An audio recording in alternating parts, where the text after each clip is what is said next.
Belly fat loose करायची एक secret technique माहिती पडली मला. पण त्याआधी तुम्हा सर्वांना एक प्रश्न, काय गरज होती?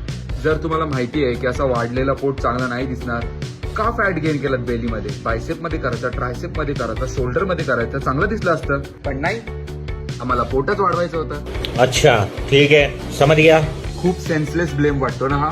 एक्झॅक्टली. जेव्हा फॅट वाढत होतं तेव्हा तुझ्या हातात नव्हतं की कुठे स्टोअर करायचं, तर जेव्हा लूज करशील तेव्हा तुझ्या हातात कसं असेल. कुठून गेन करायचं आणि कुठून लूज करायचं हे कम्प्लिटली तुझे जेनेटिक्स आणि तुझी बॉडी ठरवेल. सिम्पली जर उद्या तुमच्याजवळ कोणी येतोय आणि बोलतोय की एक टॅबलेट आहे किंवा एक पर्टिक्युलर एक्सरसाइज आहे जी फक्त बेली फॅट लूज करायला हेल्प करेल, ती एकतर व्हिडिओ त्याच्या तोंडावर फेकून मारा किंवा जस्ट त्याला सांगा, ह्याला सांगा, आय मीन पोटाला. सो बेली फॅट लूज करण्यासाठी तुमच्या चालू असलेल्या फॅट लॉस प्रोग्रामला घेऊन थोडं जास्त कन्सिस्टंट राहणं is the only secret. Information आवडली असेल तर मला फॉलो करा, ही व्हिडिओ तुमच्या मित्रांपर्यंत शेअर करा.